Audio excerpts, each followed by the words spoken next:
Boa noite! Estamos iniciando mais um programa Direito em Pauta, edição 65, ano 2, com muita alegria e satisfação. Mais uma quarta-feira em que a gente se encontra aqui às 19 horas para apresentar o programa Direito em Pauta, nossa live semanal. E hoje, com muita alegria, a gente recebe a doutora Tatiane Gonçalves Miranda Goldar. Claudomiro querido, pessoal já entrando aí, boa noite. Boa noite a todos que nos acompanham semanalmente. São 65 programas toda quarta-feira, muita alegria. Rodrigo chegando.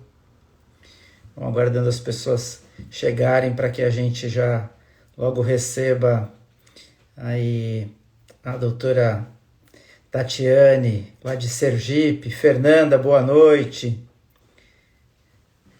Tudo bem? Luciana, Felipe. Tudo bem, Felipe? Bom te ver por aqui. 65 edições do programa Direito em Pauta, a nossa live semanal. E com muita satisfação, com muita alegria. Ju, manda um beijo pro seu pai, Ju, pra sua mãe. Bom te ver também. Hélida, querida, lá de Ubatuba. Patrícia, minha rainha, minha deusa. Boa noite. Boa noite a todos vocês. Hoje o tema parece técnico, falar de legal design e sua conexão com as futuras relações legais e interpessoais, mas na verdade não é. Vocês que não são aí da área do direito, acompanhem, porque a gente vai falar de muita coisa hoje, não só da coisa voltada para a área técnico-jurídica. Mas é isso, gente. 19/1, feliz, gratidão por estarmos no programa número 65 programas. Espero chegar nos 1000, né? Eu fiz essa promessa no número 1000. Vamos lá. Não sei se vocês vão me aguentar até lá. Talvez eu diminua aí para 100. 100 a gente já está chegando, né? Mas vamos lá. Beth querida, lá do Rio de Janeiro. Gente, o tema de hoje, ele trata da modernidade do direito. Dessa questão disruptiva, do mundo novo, do mundo moderno, do mundo pós-pandemia, do mundo pós-tecnologia, do mundo com a tecnologia. E a gente vai tratar desse assunto com a doutora Tatiane Gonçalves Miranda Goldar, que ela é fera. Tatiana já entrou aqui, que alegria, já vou aí chamá-la para participar ao vivo conosco. Doutora Tatiane é lá de Sergipe, terra maravilhosa. Saudade de comer. Lá a gente come bastante caranguejo, camarão. Saudade de Sergipe. Faz tempo que eu não vou a Sergipe. Mas vamos lá, já vou convidá-la aqui para... Ela já até mandou a solicitação. Que alegria. Alegria receber de braços abertos a doutora Tatiane. Deve estar aí. Tudo Boa bem, noite. doutora? Eu digo, gente, tá falando de caranguejo, de comida, uma hora dessa eu não jantei. Também estou na mesma. Mas vamos lá. Doutora Vamos Tatiane, lá. que alegria, que satisfação, que orgulho recebê-la no nosso programa Direito em Pauta, programa número 65, são 65 edições, e a gente vem trazendo conteúdo não só no aspecto jurídico, técnico, complicado, juridiquês, mas batendo um bate-papo de forma descontraída, para tentar trazer conhecimento e desmistificar a questão legal de uma forma ampla. Doutora Tatiane Gonçalves Miranda Goldar, muito bem-vinda ao programa Direito em Pauta. Eu vou, antes de receber o seu boa noite com esse sotaque tão gostoso de ouvir, eu vou tomar a liberdade de rapidamente apresentá-la para quem começa a nos acompanhar. Doutora Tatiane é advogada, mestre e professora de Direito Civil, conselheira federal da nossa tão querida OAB, coach PNL, membro do Instituto Brasileiro de Direito de Família de Sergipe, membro do Grupo de Pesquisa de Constitucionalização das Relações Jurídicas Privadas na Universidade Federal de Pernambuco, membro do Grupo de Pesquisa de Direitos Fundamentais Novos Direitos e Evolução Social da Universidade de Tiradentes, UNIT. Além de tudo, é uma brilhante advogada e é com muita alegria que eu lhe passo a palavra para o seu boa noite e a gente já começa o nosso bate-papo. Bem-vinda. Obrigada, Constantino. Muito obrigada. Você está me ouvindo bem? Sim, Que eu muito estou bem. sem fone hoje. Pronto, então tá ótimo. Primeiramente, agradecê-lo, né, pelo convite. Acompanho já o seu Instagram, já vi algumas lives, gosto do trabalho, né? Que Estou sempre alegria. procurando estudar. Aí tá dizendo que eu sou professora, mas eu acho que eu sou mais aluna mesmo, sabe? Eu gosto mesmo é de estudar, na verdade. Então, a gente está sempre, eu estou sempre procurando conteúdo jurídico de qualidade, sobretudo agora, né, com o novo provimento de publicidade da advocacia, a gente tem que fornecer, se a gente tiver que fornecer algo nas redes sociais, que seja conteúdo jurídico de qualidade, né? De caráter informativo, né, de forma ética, de forma honesta, verdadeira. Então, eu agradeço, né, a oportunidade de estar aqui, batendo um papo contigo. A gente vai falar desse assunto que você propôs, que é muito interessante, né? E é isso, espero que todos gostem. Legal. Vamos lá, antes de entrar no assunto em si, me fala uma coisa. O que que levou a senhora ao direito? Assim, já era alguma coisa que vinha sendo pensada desde a adolescência ou apareceu na sua vida? Então, primeiro vamos tirar a senhora, tá? Pode me Tá chamar de bom, você, tá? pode Não ser. precisa me chamar de doutora, porque eu digo doutora é para quem tem doutorado. É verdade. Você tranquilamente. Na verdade, é o seguinte, Constantino, é engraçado você começar por essa pergunta, porque ontem mesmo, né, eu estava falando com um colega sobre carreira jurídica, né, a gente bateu um papo por telefone, e ele me fez lembrar que eu escolhi fazer direito sem ter ninguém da área jurídica na família, né, então eu realmente caí de paraquedas, né, e eu digo, não. Eu achava legal argumentar, eu sempre fui muito argumentativa, argumentadora, gostava dos filmes relacionados à área jurídica, mas eu não tinha ninguém na minha família, né? Então eu digo, bom, vou tentar. E eu me apaixonei. Lá, logo na faculdade eu vi que eu não ia ser juíza, né? Que eu não ia ser. Alguns cargos eu já descartei logo. Na verdade, eu sempre quis mesmo advogar. Eu acho que de uns 50 alunos na sala, quando o professor perguntava quem vai querer advogar, eu e mais uns 3 ou 4 ali respondiam que sim. E são esses 3 ou 4 que advogam até hoje. O É, resto foi tudo para concurso público, né? Até por conta do mercado aqui em Sergipe, né? Nós somos o menor estado do Brasil, então é um mercado difícil para a advocacia. Muito difícil, né? Na verdade, eu me considero uma verdadeira, digamos assim, atleta sem ser, atleta jurídica. Eu não sou atleta, né? Porque eu realmente mergulhei no universo que eu não tinha. Quem dissesse assim, quem preparasse os caminhos, né?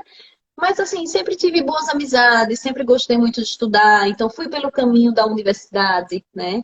Logo, logo que eu me formei, eu consegui fazer uma especialização, um mestrado, isso me colocou, me abriu portas. Foi a forma que eu consegui, né, fazer minha história na advocacia, foi fazendo um bom trabalho como professora, e aí isso ia justamente me prospectando os clientes que eu não conseguiria de outras formas. E estou aí nessa história até hoje. valeu a pena essa escolha? Valeu, valeu. Eu não vou dizer para você que eu não tive momentos de frustração. Tenho até hoje. Né? Até hoje algumas frustrações, mas são diferentes, na verdade, Constantino. No começo eu me frustrava mais, ainda naquela dúvida, né? Mais imatura, se é isso mesmo, esse é o caminho da advocacia que eu quero, é esse tipo de advocacia que eu quero, né? E para falar bem a verdade, assim, hoje eu me reconheço e me identifico como advogada da área da família, né? A gente fala advocacia familiarista, com um pezinho lá em sucessões, um pouco societário também. Mas não foi assim sempre, não, né? Minha advocacia na área de família eu tenho uns 10 anos. Eu tenho 15 advogando, tá? Não pergunta quando eu nasci, não, porque isso aí não combinou, Mas né? pode advogado primário já, assim, tem 15 de advocacia, começou bem nova, então. Então, deixa a data de nascimento, que é data pessoal, para outra ocasião. Sabe que hoje a gente nem pode mais fazer esse tipo de brincadeira que eu fiz, né, com relação à idade, porque já não é politicamente correto. Eu fiz de propósito, né? A gente já tem Sim, essa sim. questão, as coisas mudam tanto, né, que É eu, verdade. eu já passei dos 50, então essas brincadeiras foram muito normais no meu desenvolvimento. Hoje a gente precisa Sim, sim, reaprender, porque acaba sim. sendo, de alguma forma, agressivo, né, essa questão de desrespeito, né? Muita gente enxerga dessa forma. Então, Dessa eu fiz de forma, né? propósito e para justificar depois que acaba não sendo mais adequado, né? A gente entrar nessa coisa da Da pessoalidade, que idade, é né? muito nova, Sobretudo não para é? nós mulheres, né? Sempre tem uma, né? Sempre é desconfortável, né? Mas quanto a mim não tem problema não. Mas na verdade foi assim, eu comecei na advocacia muito contratualista, né? Como advogada de mercado imobiliário aqui em Sergipe, que é muito forte a construção civil aqui em Aracaju, particularmente. E na época que eu comecei, realmente era muito forte. E assim, contratualista pura, né? Professora de Direito a Obrigações, né? Professora de Direitos Contratos, né? E eu digo, bom, mas só que a vida vinha me apresentando. Depois que eu fiz um mestrado e minha área de concentração foi muito do direito das famílias, direitos fundamentais, constitucionalização das relações privadas, eu digo, nossa, direito de família, eu sempre recusei, né? Direito de família, eu digo, não. Não, eu não sou psicóloga, eu achava que tinha essa velha concepção que a gente precisa ser, né? Só que a vida foi apresentando e eu fui abraçando. Eu fui abraçando essa oportunidade, eu vi que eu conseguia dar uma contribuição interessante para os meus clientes, né? E tô aí, né? Eu não escolhi o direito de família, eu acho que ele me escolheu. Então hoje eu faço o resto o societário e o imobiliário de forma residual, mas não de forma principal. Tá. Pegando um gancho nessa coisa do direito de família, essa coisa da tecnologia, da inteligência artificial, jurimetria, essa coisa toda que a gente fala tanto da advocacia 4.0. Na área da família fica forte isso também ou não? Ou a gente ainda tem aquela advocacia mais tradicional? Olha, Constantino, eu digo que a inovação ela é para todas as áreas da advocacia, né? Inclusive o tema que a gente vai focar hoje, que é o legal design, ele não é afeto só a uma ou a outra área, porque algumas pessoas acham que não, só para quem trabalha com direito e tecnologia, numa vertente mais, uma advocacia mais digital. Porque a advocacia familiarista, ela é uma advocacia mais tradicional, né? Ela chega a ser mais tradicional do que a advocacia dos contratos, né? A advocacia da área obrigacional, do consumidor, ela é tradicional, ela lida com valores, crenças e comportamentos muito tradicionais. Mas através do legal design, que a gente vai aprofundar já já, eu descobri que a gente pode trazer um quê, né? Um toque de inovação, de criatividade, né? E de emoção também, porque que é a área mais emocionada do que a área de direito de família, né? Verdade. Até hoje eu ainda choro com algumas coisas, eu ainda, meu Deus, e chegou às vezes, sabe, cansada mais do que deveria, porque é assim, né? A gente se envolve e o amadurecimento justamente de atuar nessa área é você fazer um devido distanciamento sem se tornar indiferente. Porque a dor do outro é a dor do outro. E muitas vezes é a dor que a gente está vivendo em casa, né? Quem não tem conflitos em casa com os filhos, com o marido, com a mulher, enfim, na família, né? Essa frase é bastante interessante, né? A gente conseguir encontrar um distanciamento sem se tornar frio, sem se tornar ausente Indiferente. da relação do cliente, né? Isso é um grande desafio, né? Como é difícil encontrar esse ponto de equilíbrio, né? Como é difícil, né? Muito, Como a gente muito. Eu não sofre. encontrei. Eu não posso dar receita de bolo para isso, porque eu não encontrei esse equilíbrio ainda. Mas eu confesso a você que, inclusive, até tem uma colega do mestrado aqui, ó, a Everilda Brandão, excelente advogada, né, que uma Bem-vinda. grande amiga que o mestrado me trouxe. E foi a partir da experiência, Constantino, do mestrado, que eu percebi que eu poderia dar uma contribuição. Talvez o meu jeito de ser, enfim, alguma característica da personalidade, porque a vida vai levando, né? A vida vai sentindo onde a gente pode melhor servir, né? Onde a gente pode melhor servir e vai colocando a gente. Mas assim, frustração mesmo, eu tive já minha dúvida se advogava, fazia concurso público, eu já tive essa dúvida, né? Eu já pedi um tempo para minha sócia para dizer, vou pensar, né? Peraí, eu acho que eu não sei. Eu acho que eu quero, né, ter um concurso, né? Aquela velha ideia do estável e da advocacia. Mas, na verdade, o fato é que a gente se apressa, sabe, nesses movimentos, né? A advocacia ela não vai dar muitos frutos antes dos 5 a 10 anos. Eu diria 10 anos, É né? verdade. É muito plantio para uma colheita tardia. E hoje, nessa era do imediatismo, Constantino, você tem experiência e sabe disso, que o pessoal não quer esperar. O pessoal se diz experiente e expert com 2 anos de advocacia, né? Então, o que É dirá? verdade. Eu vou fazer 30 ano que vem e aprendo todo dia. Não é verdade? Mas vamos lá, vamos entrar no nosso tema, então. Eu só quis trazer essas coisas até para a gente tratar da advocacia em si inicialmente. Mas o que é legal design? Então, vamos começar traduzindo, né? Porque é um tal de a gente usar o inglês. Inglês é bom, todo mundo precisa saber, mas o legal design é o design, né, na área legal, que também Perfeito. pode ser colocado como visual law. Tem doutrinadores que vão fazer a devida distinção. Visual law é uma coisa, legal design é outra. Mas para o nosso bate-papo aqui, para que a gente, o advogado, possa entender o que é, afinal de contas, isso, porque eu já ouvi falar tanta coisa, quando a gente não conhece algo, normalmente a gente resiste, né? E veja, o visual law que também é o direito visual, né? Não é o direito escrito, porque a nossa profissão, essencialmente a produção jurídica, né? A gente vem de uma profissão clássica, direito romano, formalismo. Se usar o latim melhor, mostra que o advogado é bom, não já teve isso, né? Hoje nem tanto, mas hoje, na verdade, É, isso não é uma premissa, muito pelo contrário. é verdade. Então, olha que interessante. Nossa profissão, para aceitar o design, eu confesso, eu concordo que de fato é um parto, né? Porque a gente está tendo que quebrar um mindset aí muito tradicional, muito convencional. Então, legal design, numa tradução muito simples, né? Seria o design, o desenho, o símbolo, o gráfico, a imagem, a perspectiva visual aplicada à produção jurídica. Não é a advocacia, é a produção e a linguagem jurídica. Perfeito, entendi. E qual é a origem? De onde a gente traz isso? De onde vem o legal design? Então, a gente tem uma doutora, né, em ciências legais lá na Universidade de Califórnia, na Universidade de Stanford, na Califórnia, a Margaret Hagan, né, doutora Maria do Carmo Deda, obrigada por ter vindo, uma grande parceira de bons projetos aqui em Sergipe, uma excelente advogada, conselheira seccional também da nossa OAB. E, então, a Margaret Hagan, Constantino, ela tem um laboratório na Universidade de Stanford, onde ela começou a trabalhar. Porque, veja, não é que as coisas surgem do legal design. Existe uma metodologia anterior, que é o design thinking, que é pensar através do design, numa tradução bem primária, né? Pensar através do design.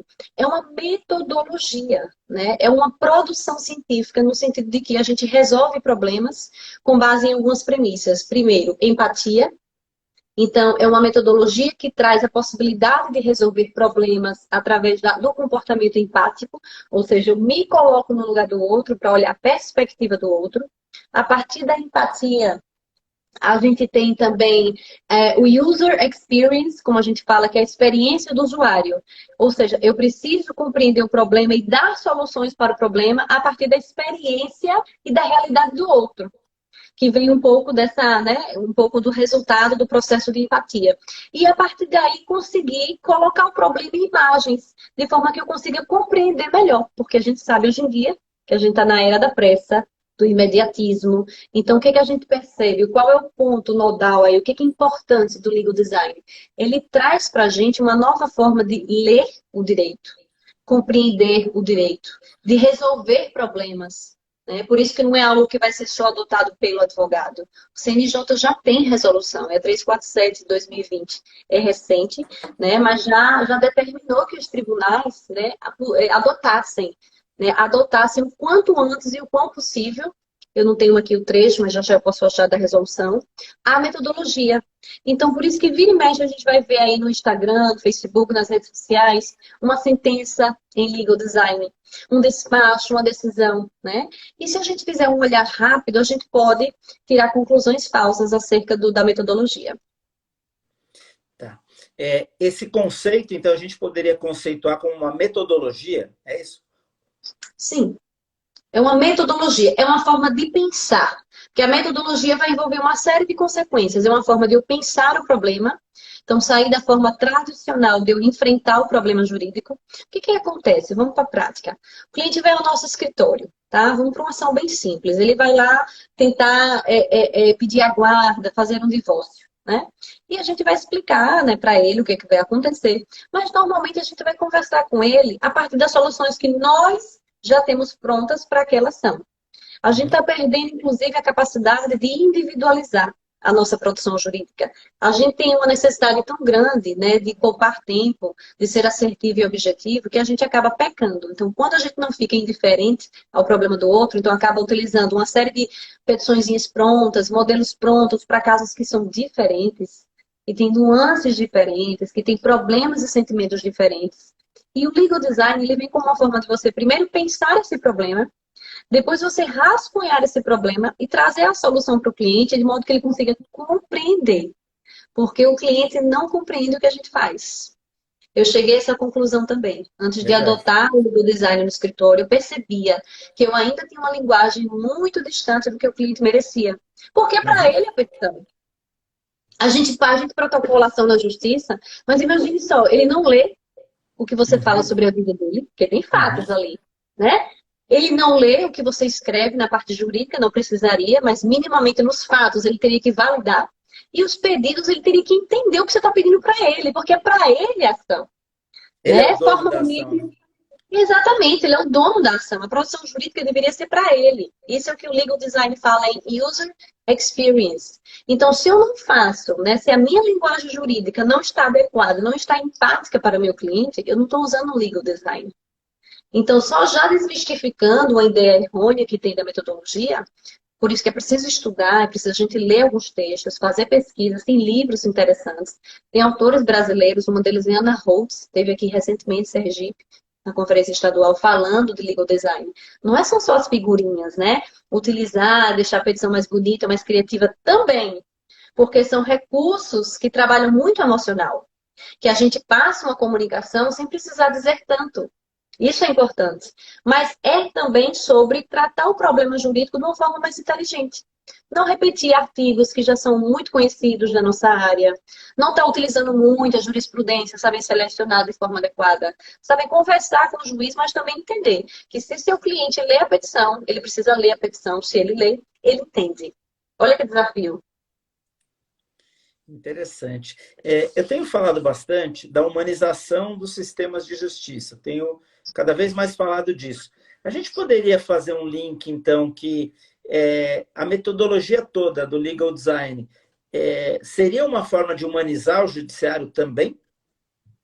Ou não tem Para vinculação? mim, Para mim, sem sombra de dúvidas. Porque na medida em que eu, tá, tenho como propósito, faz parte da minha profissão, eu escrever para o meu cliente ler, e lá no escritório, Constantino, meus clientes, eles leem as nossas petições. Evidente que eu não estou falando da petição de juntada de testemunha, tá? Que a gente vai Claro, lá e vai claro. colocar os dados, ok. Mas petição inicial, defesa, réplica, alguns recursos, né? São petições que tratam de mérito, né? Que eu vou tratar da vida dele. E aí mesmo que eu não trate só de família exclusivamente, porque a gente tem outras áreas, mas na trabalhista é muito útil. Previdenciário também, apesar de ser muito técnico, então você não consegue mexer para alguns pontos, né? Criminal, eu não sei muito a realidade, eu não atuo na área criminal, mas eu imagino que a gente deva ter muito cuidado com a metodologia na área criminal, porque é uma advocacia diferenciada também. Mas na Sim. grande maioria do direito, você consegue utilizar a metodologia e que eu percebi, né? Eu tinha por hábito, sempre que eu escrevia uma petição inicial, antes mesmo de legal design, eu passava para o cliente ler. Mesmo que ele não fosse advogado. Eu tenho alguns clientes advogados, mas mesmo que não fosse. Porque eu queria que ele validasse. Até por algumas situações que eu já passei, por experiência, de escrever algo que o cliente me informa e depois ele diz que não é. Que não foi aquilo, que a data não era aquela, e compromete o meu trabalho, obviamente, né? E uma data errada em alguns processos é realmente e aí eu passava a petição para ele ler e eu via que o cliente não entendia. Né? Então vinha aquela cobrança, aquela frustração, é isso mesmo, como é? Você colocou aquilo? Eu não li isso, eu não estou entendendo. Eu digo, gente, que triste isso, né? É o mesmo que você ir ao médico, né? Pegar uma receita, um receituário, e você não sabe o que está escrito ali. Mas você precisa daquela receita. Você precisa comprar aquele medicamento. Muitas vezes você não consegue ler o nome do medicamento, a dosagem, não sabe a hora que vai tomar e tá ali com aquela receita. Então, afinal de contas, essa receita é para quem? Para o médico ou para mim? Então, eu fiquei a pensar sobre isso, né? E eu digo, bom, vamos tentar melhorar a nossa linguagem, vamos trabalhar um pouco mais o nosso português e não tanto o latim. E fui fazendo algumas mudanças e percebi que o legal design trazia ferramentas, inclusive criativas. Eu gosto muito do design, então eu sou suspeita. Para mim foi muito boa, eu sempre gostei de desenhar. Se eu não fosse advogada, eu acho que eu seria arquiteta. Então, assim, eu gosto. Para quem talvez não goste, não tenha afinidade, vai ter uma dificuldade no início, evidentemente. Mas para quem já gosta, e agora com redes sociais, que a gente tem alguns aplicativos fáceis de usar, com tutoriais fáceis de usar, onde você consegue construir uma petição toda com base na metodologia. E eu não digo só petição, aqui a gente está falando de tudo: procuração, contrato, parecer jurídico, decisão, né? Como eu coloquei aqui, sentenças, enfim. Eu Data ia falar. vênia. Eu coloco aqui, data vênia, né? Salvatore, querido. Eu ia entrar exatamente nisso. Eu posso aplicar, então, a metodologia em qualquer segmento, né? Eu posso aplicar, já foi falado até, na petição inicial, em qualquer momento do processo, eu posso aplicar fora dos autos, na minha advocacia administrativa, na minha advocacia consultiva, nos meus pareceres. E aí, como é que está essa utilização pelo judiciário? A gente tem muito disso, a senhora acabou de falar, depois, se a senhora puder repetir só para a gente qual que é a resolução do CNJ que fala disso, mas assim, como é que está isso na prática? O judiciário tem usado muito, tem muita resistência, a questão da utilização, como é que está isso diretamente no dia a dia do judiciário? Então, Constantino, é como eu falei, em tudo que a gente tem uma afinidade com algo, a gente vai naturalmente acolher. Mas se a gente não tem uma afinidade, então, do ponto de vista do judiciário, vamos lá. Eu sei que o Tribunal de Justiça do Rio Grande do Norte está utilizando, o de São Paulo está utilizando, do Rio Grande do Sul está utilizando, né? Então, assim, os tribunais estão começando a utilizar agora, até porque a resolução 347 de 2020 347 2020, ela é de 2020, né? Recente, então a gente estava em pandemia. Então, os É, tribunais ainda não se estruturaram todos para adotar a metodologia. Porque a metodologia, como eu disse, não é simplesmente transformar a sua petição em Word, em uma petição, por exemplo, vou falar aqui o aplicativo que eu uso, que eu gosto, mas não ganho nada por isso, não faço propaganda, eu uso muito o Canva. É fácil para mim usar, né? Lá tem formato A4, eu faço minha petição no Word e jogo lá. Hoje eu já estou fazendo diretamente lá.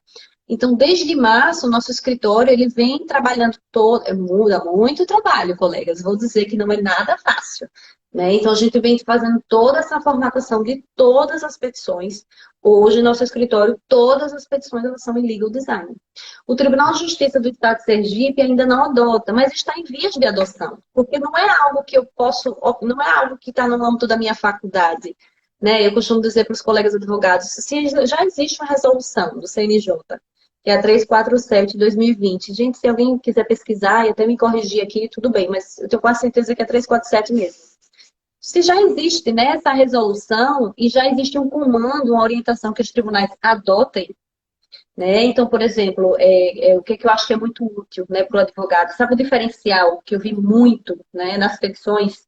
A parte prática, que é a parte chata que ninguém quer ler, né? Porque, meu Deus, a parte faz, e aí advogados colocam 3, 4 páginas na parte prática, ou se colocam poucas páginas, não falam o que tem que falar. Então, hoje, toda a minha parte prática das minhas petições, eu uso sempre em linha do tempo. Então, dificilmente você vai ver texto. Você vai ver datas. Datas e informações importantes de forma numa linha do tempo. Alguém coloca aqui, como é o nome designer? Nós somos advogados designer, né? Como se fosse mesmo. Então, de fato, demanda. Demanda minimamente uma habilidade. Mas se o colega não tem essa habilidade, né? E é normal, lá no escritório eu gosto muito, mas a minha sócia, uma outra colega também não gosta, então não tem muita afeição. Você pode contratar um profissional da área do design, né? Que pode criar os padrões para você. Né, os padrões de petição, os padrões de recursos, né? E deixar alguns templates, como a gente fala, prontos. Mas a produção jurídica, o que você vai enxertar ali, os gráficos, os símbolos, as cores, tudo isso é estudado, Constantino. Não é aleatório. É isso que a gente precisa entender. Uma cor utilizada equivocadamente, um excesso de símbolo na sua petição, pode causar, inclusive, um repúdio. Né? A gente sabe que o tom Interessante. vermelho quer dizer uma coisa, o tom rosa quer dizer outra. O preto tem uma mensagem, o azul tem outra. O amarelo, o vermelho. Então, tudo isso, se você realmente quiser adotar a metodologia sem entender, sua petição vira um carnaval e uma confusão mental. Né? Vai criar, na verdade, uma resistência, vai ser o efeito rebote. Então, tem que entender que cada cor, cada símbolo. E eu vivo dizendo isso até hoje no escritório. Ontem eu falei isso para minha equipe. Eu digo, gente, não é sobre utilizar símbolos. Não é sobre colocar figurinhas. A gente tem que aplicar a metodologia direito. Né? Então a gente tem que entender onde a gente vai transformar. Vai ressignificar a linguagem para colocar um símbolo. Um exemplo muito simples, Constantino. Normalmente a gente usa o quê? 3, 4 decisões judiciais. Tem gente que usa 10 para falar do mesmo fato, para fundamentar seu direito. Normalmente eu tenho utilizado, primeiro eu destaco o símbolo do tribunal, Muito simples, eu pego a imagem do tribunal no Google e coloco ali. Então, Tribunal de Justiça de São Paulo, Sergipe, Pernambuco, enfim. E vou utilizando ali ao lado a jurisprudência. E se tem mais jurisprudência favorável, eu coloco ali um link e faço com que o magistrado, ao clicar no PDF, por exemplo, né?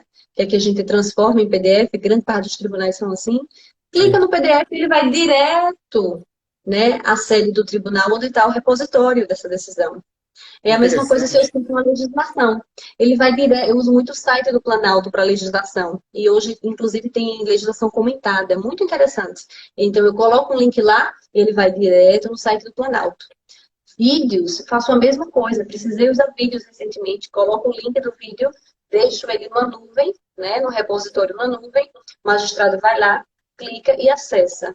Então, são mecanismos muito interessantes e que tiram essa necessidade de a gente estar escrevendo e repetindo, porque nós gostamos de repetir as ideias, né? Venhamos e convenhamos, quem não é da área jurídica sabe que a gente tem alguns vícios. É verdade. Me fala uma coisa que me surgiu agora nesse nosso bate-papo. Na sua visão, aplicar essa metodologia do legal design vai entregar melhor? Eu vou conseguir buscar um resultado melhor? Eu consigo formar o convencimento do juiz de uma maneira mais facilitada ou não tem vinculação? Porque eu fico imaginando, é óbvio que eu já vi as peças, eu não sou especialista nisso, mas eu já vi as peças, já pesquisei até para tentar entender. Mas o resultado também é diferenciado quando eu consigo aplicar essa metodologia de maneira correta, botando o vermelho no lugar do vermelho, o amarelo no lugar do amarelo, o azul no lugar do azul, o carrinho no lugar do carrinho. Exato. E essas técnicas todas. Eu vou buscar melhor, eu tenho chance de buscar melhor o direito que eu acredito que meu cliente tenha, do que se eu escrever tudo isso na linguagem usual? A gente já Essa é tem a pergunta, pesquisas essa é a disso, curiosidade mor, né? Essa é a curiosidade mor de mas todo a gente já advogado. tem isso, a gente já consegue falar isso ou ainda é muito novo? Então, é evidente que você não vai receber um elogio da tua petição nunca de forma expressa, né? Então, o que eu posso falar a partir da minha realidade?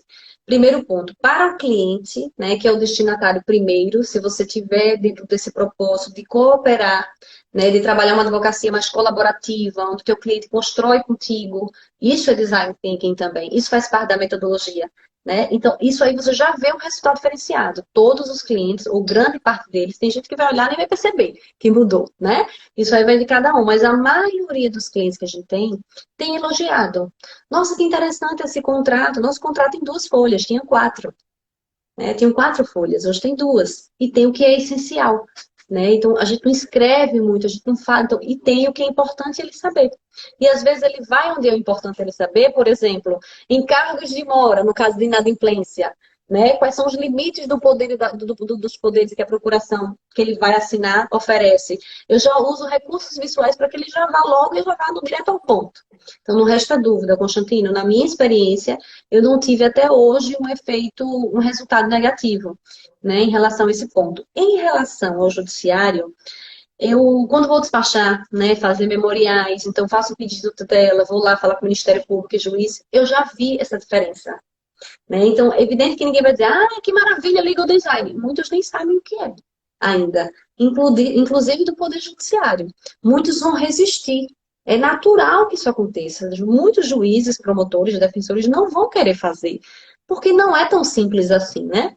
Mas eu percebi que as coisas estavam sendo lidas, que o que era importante estava sendo observado. E que talvez naquele textão de antigamente a gente não tinha. Ah, você grita. Não, tem gente que grifa, sublinha, negrita, ainda coloca um negócio amarelão lá, né? Então você está ali gritando com o magistrado, que é o grito. Dependendo de como você fala, é um grito, né? E às vezes você coloca uma imagem ali que já utiliza, que já chama uma. Que já desperta uma emoção no magistrado e que é interessante. Isso aqui não tem a ver sobre estrategicamente, não, simplesmente de chamar a atenção para o que é importante, de falar menos, de ser mais objetivo, de deixar logo de pronto quais são os tribunais que você está adotando para embasar aquele fundamento. Então, eu tenho tido resultados positivos. positivos em relação a isso. Então, eu vejo que é o seguinte, para não dizer que eu não tive nunca observação, né, uma magistrada que é mais próxima a mim disse, Tati, fica mais interessante de ler, fica mais gostoso de ler a petição, porque ela é mais enxuta, e eu costumo brincar aqui com a equipe, né? Às vezes me vê uma petição para eu supervisionar, tem 4 páginas, eu reduzo para 3, reduzo para 2. Eu digo, gente, tá demais ainda, né? Então vamos tentar de forma mais objetiva, tá repetindo ideia, e repete decisão. E eles não têm tempo para ler mais. A gente não tem tempo para ler. Porque nós somos destinatários também, né, Constantino? A gente, como advogado, a gente vai pegar uma petição e vai ter que fazer uma réplica, vai ter que fazer uma impugnação. Então, se for uma petição clara, né, se for uma petição assertiva, objetiva, onde o conflito ali, onde o ponto central da demanda ou da defesa esteja posto de forma em design, né, onde você consegue entender a parte fática com uma certa coerência, com uma certa lógica, trabalhando uma linha do tempo, por exemplo, fica mais fácil, fica mais interessante. Então, se a metodologia não estiver facilitando, a gente precisa rever. O problema não é a metodologia, talvez seja a forma como nós usamos, ainda de forma incipiente, a metodologia. Entendi, tá bem claro. A Fernanda, Fernanda faz uma observação. O juiz poderia não aceitar? Tá dentro da autonomia do juiz mandar reapresentar a peça? Como é que a gente está? Ou a resolução do CNJ já resolve isso? Então, Fernanda, muito importante isso aí, porque o que acontece? Se a gente não aplicar bem a metodologia, a gente pode transformar a nossa petição numa coisa qualquer. Numa carta de amor, enfim, qualquer coisa menos uma petição. Então, petição é petição. Nós, advogados, sabemos os requisitos fundamentais. Né? Então, assim, sabemos os requisitos de admissibilidade, por exemplo, de um recurso. Então, eu não vou fazer um RESP para o Superior Tribunal de Justiça sem eu trabalhar o pré-questionamento. Então, com figuras ou sem figuras, tem que estar lá esse tópico, né? Então, tem que trabalhar que eu não estou adentrando na súmula 7. A minha petição inicial tem que ter um endereçamento correto, né? Se eu vou pedir justiça gratuita, eu tenho que trazer o artigo 98 do CPC e suas especificidades. Agora, eu não preciso citar o artigo 98. Eu coloco um link, o magistrado vai lá. Se ele quiser consultar, é que nem tutela antecipada, a gente falar do 300 do novo CPC. Novo não, que já é velho, né? Não é novo. No CPC, a gente falar em fumaça do bom direito, em perigo da demora, então traz símbolos para isso. Né? É difícil arranjar um símbolo fumaça, tá? Mas tem outras estratégias. Mas você traz um símbolo e trabalha o seu fundamento. Então, de modo algum, nós, né, até por amor à técnica que a gente tem, precisa ter. A gente não pode preterir. Preterir o que é fundamental, com certeza vai dar problema. E já aconteceu. Inclusive, tem uma sentença que saiu, uma sentença do TRT, não sei qual foi o TRT que saiu essa sentença, mas foi muito criticada. Aí, para quem não gosta e não apoia e está resistente, né, já disse logo, olha aí, esse legal design, né, tirando elementos fundamentais da sentença, por exemplo. Então, a gente não pode utilizar a metodologia para enxugar, né, e para reduzir algo que não deve ser reduzido. Eu não posso fazer menos pedidos ou então simplesmente não escrever nenhum pedido, só usar símbolos. Né? Então, olha que interessante. A gente precisa ter esses cuidados. Por isso que é dinâmico, é constante. A primeira petição que eu fiz de legal design talvez não esteja igual à petição que eu estou fazendo agora, porque a gente vai amadurecendo, a gente vai vendo que vai dando certo e a gente vai entendendo também como é esse feedback, porque esse feedback é importante.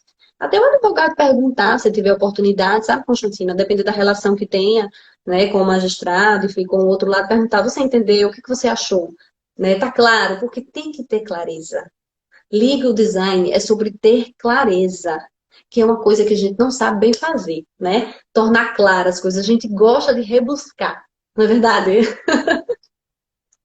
É trazer uma comunicação mais assertiva, né? Mais objetiva, mais clara, que facilita, na verdade, não só essa questão do entendimento para a nossa demanda do judiciário, mas facilita toda a condução do processo, né? Perfeito, é exatamente isso. Então, eu sempre digo, se você não estiver usando os recursos, né? Por exemplo, quando você problematiza, né, na parte fática, na parte jurídica, uma determinada quebra contratual que você vai utilizar, você vai invocar ali, por exemplo, as excludentes de responsabilidade. Então, você trabalhar isso em forma de design, fazer um mapa, nossa, torna muito mais dinâmico, torna muito mais fácil, compreensível, porque as pessoas estão com preguiça de ler. As pessoas estão com preguiça de ler. Hoje a gente tem livro digital, hoje a gente curte as coisas nos posts e nem lê. Depois é que a gente vai ler, aquilo dali não era bem não que eu queria curtir, eu não, né? Então a gente está nessa era que eu acho bem prejudicial, né? Tento fazer o movimento contrário. E o legal design, ele vem com essa proposta, né? E eu aposto que o colega que for tentar fazer, né, que for se arriscar, é claro que você não vai alterar tudo, né? Até porque, Constantino, é importante que se fale que para você dar esse start no seu escritório, você precisa fazer todo o estudo da sua advocacia. Lembra que eu te falei sobre cores, né? Sobre quais são os tons que você vai utilizar. Então, assim, a gente não faz uma petição toda em amarelo, toda em verde, toda em azul. Muito pelo contrário, a gente tem a prototipagem, é um termo muito comum dessa área. A gente faz a prototipagem do nosso modelo de advogar. E aí eu preciso identificar na advocacia. Muitas vezes é preciso até uma mentoria, um coaching nesse sentido. Eu preciso identificar a minha missão, minha missão na advocacia, a minha visão, quais são os valores da minha advocacia, porque esses elementos estruturantes, eles vão me dar condições de criar o design, o protótipo. Como a gente faz um cartãozinho? Os cartõezinhos, né, de advocacia que a gente entregava antes, que agora é tudo também cartão digital, né? O É cartão só nosso é digital o hoje. QR Code. Exatamente, no QR Code. Pronto, o QR Code é outro recurso maravilhoso de se utilizar nas petições, né? Inclusive, se você é uma pessoa que gosta de escrever artigos científicos, né, enfim, tem algum blog, algo nesse sentido, você pode colocar suas produções lá, né? Eu conheça mais sobre o meu trabalho, essa tese eu já escrevi sobre ela em tal trabalho, e colocar o QR Code. Então, o magistrado pode, inclusive, acessar essa informação que, tradicionalmente, ordinariamente, ele não acessaria. Então, vai que algo que você escreveu ajude na tua fundamentação, o magistrado concorde e possa julgar a favor do seu cliente, né? Então, esse trabalho de legal design, ele tem que ter essas etapas também, dessa análise estruturante da advocacia.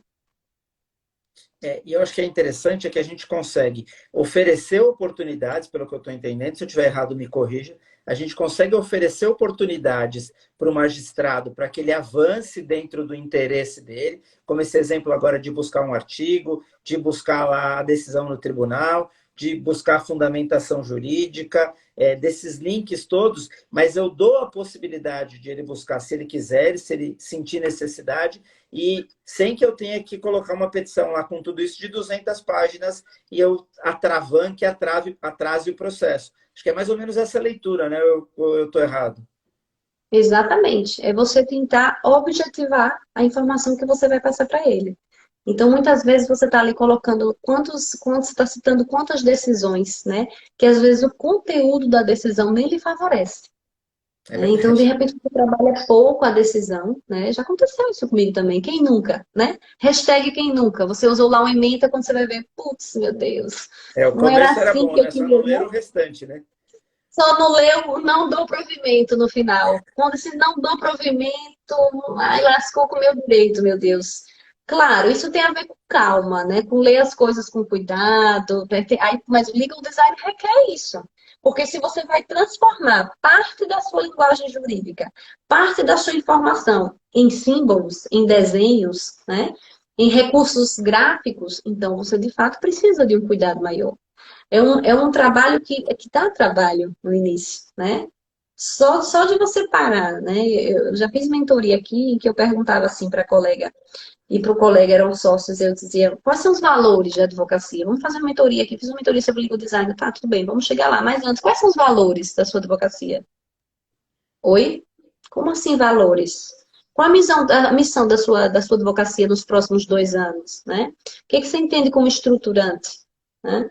E não sabia. Então, como é que eu vou chegar a qualquer design? Tá? É que nem um cartãozinho, quando você vai fazer um cartãozinho. Então, o design que vai fazer o cartão, né? Alguém da área de publicidade, enfim, vai perguntar quais são os tons que vai utilizar, qual é a fonte.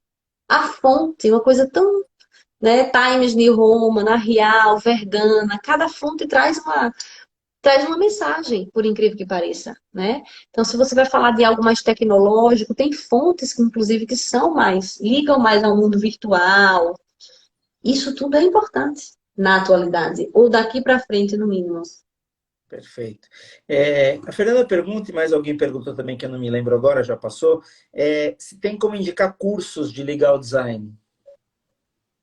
Ih, Fernanda, agora você me pegou. Porque quem Mas veio falando existem. assim, existem, eu posso indicar o da Ana Holmes, né? É uma pessoa que eu sigo, uma colega advogada que eu sigo, tem um trabalho muito interessante, nós convidamos ela aqui, convidamos virtualmente, né, para a nossa conferência virtual dos advogados agora no mês de agosto, eu gosto muito do trabalho dela. Ela tem livro, tem produção científica na área, tem o Bernardo Azevedo também, e se você colocar no Instagram, Legal Design, Visual Law, você vai começar a seguir alguns perfis, né, bem interessantes e você vai começar a digerir. Né? Para mim funcionou assim, eu fui observando aos poucos, né? Então você vai ali consumindo aquele conteúdo, ver se aquilo de fato é interessante. Agora, quando eu percebi, né, como foi que me deu o start, assim, eu digo, tenho que utilizar. Eu percebi quando eu vi que tinha resolução do CNJ recomendando o uso. Então, por que que eu vou aguardar meu tribunal? O tribunal ao qual estou vinculada fisicamente, porque hoje a gente está, graças a Deus, aí, pode estar, na verdade, em tudo quanto é canto, né, no país todo. Mas por que que eu vou aguardar o tribunal utilizar? Por que que eu já não levo essa mensagem como advogada? Né? Eu sempre gostei muito de inovação, de empreender, enfim, de trazer coisas diferentes. Então, eu digo, eu vou adotar. E aí a gente vem desenvolvendo esse trabalho desde fevereiro. E eu acho que a Ana, Fernanda, ela deve ter um curso interessante. Eu, particularmente, já me perguntaram, eu não dou curso sobre isso. Eu realizo mentoria para advogados e no bojo da mentoria a gente tem o legal design, porque tem alguns que não querem. Então, a gente faz uma entrevista inicial e se a pessoa quiser, eu posso dar o tutorial. E aí a gente vai, né, consumindo alguns conteúdos e vai vendo que dá para a gente ajustar. Não é nenhum bicho de sete cabeças, como a gente fala aqui. Que legal. E o que não é legal design? Então, é legal falar o que não é, né? Olha, eu acho que fica às vezes até mais fácil de entender o que que é. Bom, não é só utilizar figurinhas, tá? Porque até eu achei que era isso no início. Ah, que legal, gostei dessa petição animada, né? Que é petição criativa, animada, com desenho, com recursos visuais, legal. Não é sobre isso. É uma metodologia que se propõe a resolver problemas de forma criativa e empática. Se eu tivesse que dar um conceito muito simples, isso é legal design. É pensar um problema, seja de qual área for, por isso que é uma metodologia que é adotada em vários segmentos e profissões, não só no direito.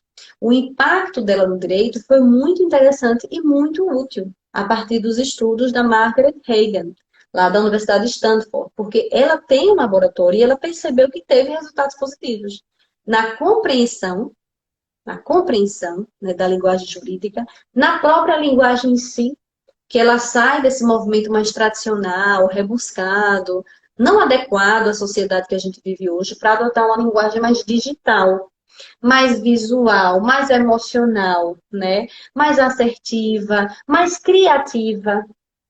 Criatividade e direito parece que não combinam às vezes, né? Por isso esse choque de ideias. Então, de fato, é você procurar resolver de forma diferente. Até um contrato, gente. Então, uma consultoria jurídica, como você bem falou, Constantino. Então, para os advogados consultores que trabalham com empresas, é um excelente recurso. E não tem como dar errado. Normalmente o cliente vai gostar, porque ele vai entender melhor. Né? Como se você fosse desenhar o direito para ele. Uma coisa que eu achei bem interessante, Constantino, que é legal design, e eu não fazia, e eu passei a fazer este ano, quando o cliente fecha um contrato conosco, né, que eu vou fazer uma ação de dissolução, reconhecimento e dissolução de união estável. Normalmente, lá na última página do nosso contrato, que é a terceira, porque a gente reduziu bastante, né? Então, antes era a sétima, né? Hoje é a terceira, a quarta. Eu faço um esquema, né, bem prático, bem visual de como vai ser o processo dele. Então, eu vou dizer ali para ali, eu pego o Código de Processo Civil, né? Eu sei como é o andamento da ação, eu sei que o meu primeiro passo ali vai ser pedir a liminar, deferir ou não deferir. Se defere, ok, rumo para audiência, se não defere, recurso. Né? Então, aí eu peço a liminar do recurso, se defere, ok, se não defere, agravo interno. Então, eu saí desenhando para o cliente, até para que ele dê um pouco de paz para a gente ao longo do processo, né? Saiba esperar um pouco, Que interessante entenda. isso. Exato, né? E isso deu muito certo. E aí, muitas vezes eu precisei retomar. Lembra que no contrato, com algum cliente, né? Lembra que no contrato eu desenhei para você? Bom, a gente está nessa fase do processo. Eu não tenho que fazer nada agora, agora eu tenho que aguardar, né, a despesa vir, né? E o cliente, entendi. Porque ele viu, né? Ele viu e está lá à disposição dele, ele tem um esquema de como vai acontecer. E é uma vantagem muito grande para nós advogados, falando aqui um pouco baixo, né? Porque pode ter algum juiz, promotor aqui, para eles entenderem que nós temos prazos, né? Mas só que o outro lado não tem prazo. Então eu costumo dizer para o meu cliente, eu sou obrigada a fazer qualquer coisa em no máximo 15 dias. Corridos, úteis que sejam, são úteis hoje, né? Mas eu só tenho 15 dias, então eu preciso, graças a Deus, eu preciso cumprir o meu prazo. Mas o outro lado às vezes não tem. São 60 dias, né? E isso aqui em Sergipe, que graças a Deus é um tribunal muito célere, né? Mas assim, outros tribunais a gente sabe que essa não é a realidade, são meses para dar um despacho, uma decisão. E o cliente está tranquilo, está insatisfeito, mas não está insatisfeito com você. Porque ele sabe que você está trabalhando, ele conhece o ritmo do processo, ele sabe ali, porque ele tem no papel lá, ou que seja no PDF, no computador, qual é o passo a passo do processo dele. Isso é produzir o direito com base na experiência dele. É o mesmo que, por exemplo, a gente fosse se submeter a um procedimento cirúrgico e o médico, o cirurgião, nos explicasse passo a passo o que ia acontecer conosco. Dá segurança.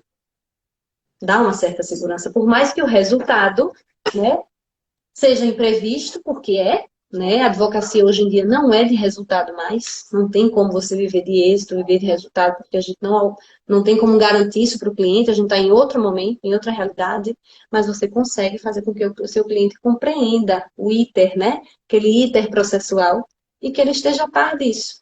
Eu acho que funciona. Vale a pena tentar. Caraca, estou impressionado, para falar a verdade. Eu já tinha essa ideia do como era bom, mas as suas colocações trouxeram muito mais clareza e profundidade do quão importante pode ser isso na própria relação, independente do resultado. Estou até sendo mais simplista, na relação com o cliente, né? Como a gente pode entregar uma advocacia mais humanizada, que é o que eu tenho procurado defender bastante, a coisa de humanizar. Por mais que a gente use tecnologia, inovação, e tem que usar mesmo, mas a gente não perder a coisa do para quê, qual é a função principal do judiciário, que é pacificar a sociedade, pacificar os conflitos, entregar essa paz social, né? Então, se a gente foge disso, aí fica muito automático, mecaniza tudo e eu não consigo entregar, que é um dos meus questionamentos com a tecnologia pura e simples. Mas quando a gente fala dessa metodologia, na verdade eu estou aliando tecnologia a uma entrega muito mais humanizada. E isso me encantou bastante. Acho que eu vou ser adepto aí. Pessoal do escritório que está assistindo a live, se preparem que amanhã eu vou cobrar, tá? Não é Vou culpa cobrar minha, não, hein, vocês. gente? É culpa da resolução do CNJ, da resolução. Não tá tirando. Mas veja, Constantino, eu estou produzindo isso como advogada também, né? Então, assim, é minha preocupação isso. E para mim não tem honorários, né, melhor, né? Claro que tem, é bom quando a gente recebe na conta mesmo, né? Mas, assim, o elogio, sabe? O elogio de uma petição do cliente fosse, poxa, que diferencial. Que interessante isso aqui. Como é que você tá? Por que você está fazendo isso aqui? Então, isso para mim tem um valor, né, que talvez para muitos colegas não tenha. Então, o meu cliente entendeu o que eu escrevo e pelo menos na nossa relação eu gerar uma confiança, né, é o que eu posso fazer. Porque eu como advogada, eu não tenho como dar a decisão que ele quer. E às vezes não vai sair, né? Mas se eu conseguir dar uma entrega para ele, em que ele se sinta seguro com o que eu estou escrevendo acerca da vida dele, do problema dele, né? Se a gente constrói essa linguagem juntos, ele senta lá no escritório, eu digo, olha, os caminhos são esses, quais são as suas decisões, vamos por aqui, o pedido é esse, né? Isso tudo sendo conversado, porque no fundo a gente está nesse automatismo tão grande, né? E nós somos usuários do serviço também. Eu mesmo não quero ser nunca do meu próprio serviço, né? Mas nós somos usuários, eventualmente. E o que a gente mais quer é ser entendido. Ser entendido. As pessoas sentem falta simplesmente disso. De serem entendidas. Você me compreendeu? Você me compreende? Né? Os clientes falam o tempo todo para mim. Na minha área é muito sensível isso, né? Você está entendendo o que eu estou falando? Porque a mãe dele não entende, porque o pai não entende. Eu estou entendendo. Então vamos traduzir isso. E aí você joga, às vezes, uma imagem até uma imagem boba, né? De uma mãe com um filho, de um pai com um filho, de uma criança chorando, né? Quando você quer falar ali de uma tortura emocional que aquela criança está vivendo. Então, isso causa um impacto, né? Hoje eu mesmo precisei despachar com a magistrada aqui da Vara da Infância e da Juventude aqui em Aracaju, Sergipe, E eu disse assim para ela, a doutora viu os vídeos que eu juntei, né? Nós juntamos 6 vídeos, né? E tá lá, clica aqui para assistir o vídeo. E ela disse, vi, né? Vi realmente, eu não preciso escrever mais nada. Entende? Aquilo reduziu a minha produção de linguagem e mutatis mutandis, e início leads, e ab-ovo, e data vênia, né? Sabe? E ela viu os vídeos e eu passei a mensagem, né? E eu fundamentei aquilo ali e tá tudo certo. Eu Às espero que vezes esteja. Estou aguardando a decisão. vai estar com. Às vezes uma imagem vale mais do que 1.000 palavras, né? É tudo. Constantino, eu acho que a gente encerra a live com isso aí. Essa é a frase, né? E a gente sabe que é assim. Quanto imagem, às vezes a gente está no Instagram, né? Distraído ali na rede social, uma imagem bonita, uma imagem não agradável, né? Como isso impacta a gente, né? Imagine histórias sendo escrevidas dessa forma, né? Com recursos visuais, até para a gente sair desse olhar cansativo. O mundo digital também, a pandemia deixou a gente muito cansado. Não sei se você sente isso, mas é um nível de esgotamento, às vezes, que me dá. Que eu Mental, pego né? esse aparelho mental, porque cansa mesmo, né? A luz cansa. E aí, às vezes, eu chego assim, uma hora dessa, depois dessa live aqui, possivelmente eu vou desligar o celular para dar uma, né, para descansar a vista. Então, você imagina se a gente continuar com essa petição no Word a vida toda, com aquele preto, a vida toda, com aquele vermelhinho, sublinhando, aquelas coisinhas a vida toda de sempre. Né? Você não traz nada de novo. Então, eu acho que cabe a nós, advogados, sabe, nessa movimentação. E não esperar os tribunais.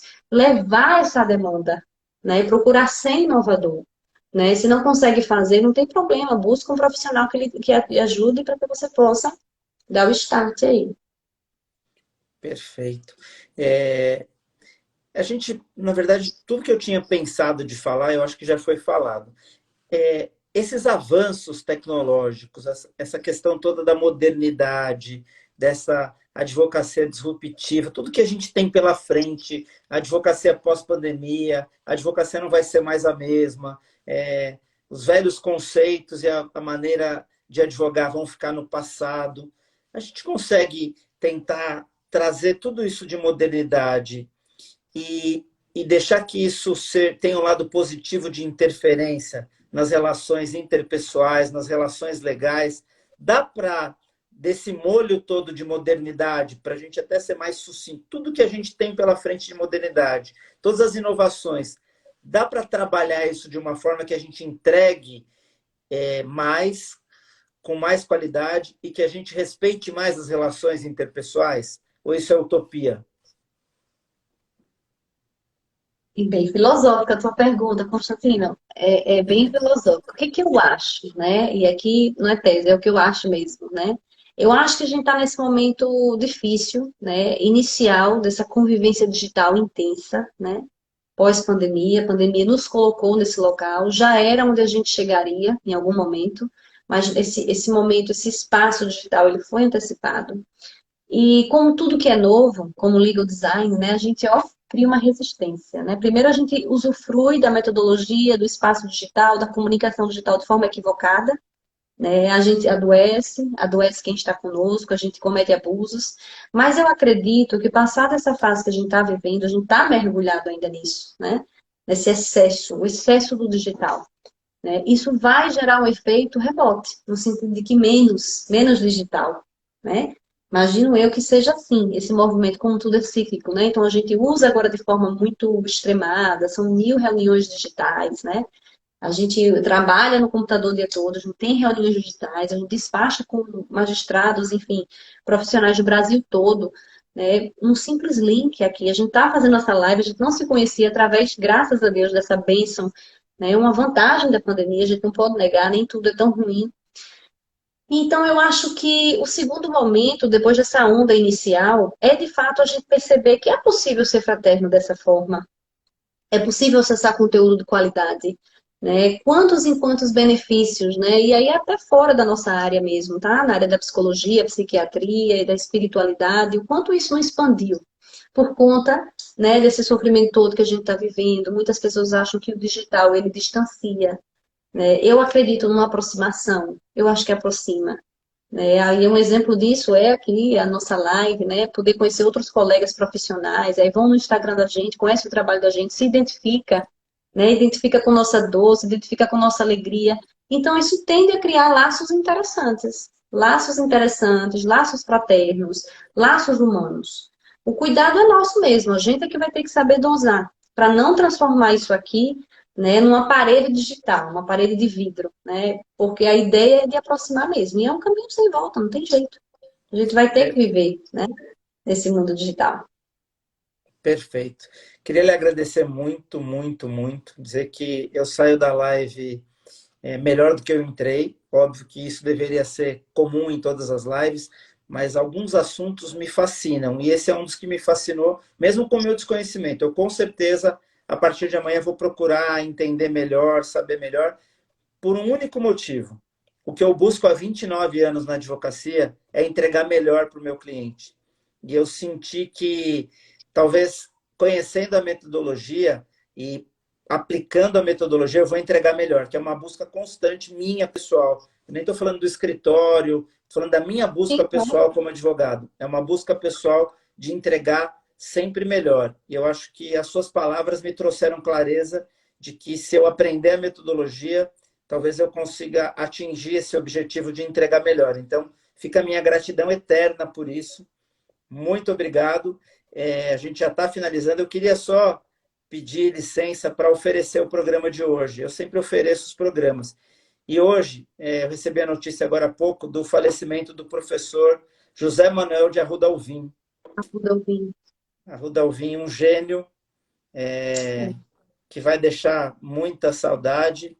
Então, eu queria oferecer o programa de hoje ao saudoso já professor José Manuel de Arruda Alvim, e deixar meu abraço para a esposa Tereza, para o filho Eduardo, para a filha Tereza também, e que certamente é uma grande perda para a área jurídica. Então, o programa hoje, com a sua permissão, é em homenagem a ele. Agradeço a todos que nos acompanharam, que me acompanham toda semana. Semana que vem tem mais. Semana que vem a gente fala com a Cosma Anastácia, que é uma história de superação maravilhosa. Ela era empregada doméstica, advogada agora, fazendo mestrado, é fera demais. A gente não vai falar só da história dela, eu prometi isso para ela. A gente vai falar um pouco da história para inspirar as pessoas. A gente vai falar dela como advogada, porque hoje ela é advogada. E a gente vai falar também de direito com ela. A gente inicia falando dessa história para inspirar as pessoas, mas a gente vai fazer uma live de direito também. Então, maravilha. Lhe agradeço demais, muito obrigado. Sei da correria, sei do seu tempo, sei que tem que cuidar ainda das crianças aí, da casa, mas estou muito feliz e muito grato. Obrigado a todos. A semana que vem tem mais. A palavra é sua para o boa noite. Constantino, que legal. Para mim é renovador também falar sobre o legal design, sobre tudo que a gente tratou aqui. A gente foi bem além, né, da nossa ideia proposta. Eu espero ter agregado, né, para os colegas que estão assistindo. Para mim é sempre um aprendizado, né? Toda vez que a gente fala sobre um assunto, a gente também tem insights diferentes. E é isso, a gente está aqui para se ajudar, né? A gente está aqui para tentar fazer uma advocacia melhor, para a gente quebrar essas crenças atuais sobre a advocacia, sobre o perfil do advogado. A gente precisa mudar e isso é conosco, não é com mais ninguém, né? Então, estou à disposição, me chama lá no Zap que eu vou passar o material para você, tem muita coisa interessante. E convido a todos vocês aí a realmente pesquisarem, estudarem e mergulharem na metodologia. Gratidão profunda pelo convite. Passa só o seu Instagram e a gente encerra. Pronto, meu Instagram tem meu nome. É Tatiane Goldar. Simples assim. Goldar com DH. Obrigado, boa noite. Fiquem todos com Deus. Se cuidem. Semana que vem tem mais. Obrigado, obrigado, obrigado. Tchau, gente. Tchau, doutor. Obrigada, Constantino. Prazer. Até logo. Tchau, gente. Vou encerrando por aqui. Boa noite.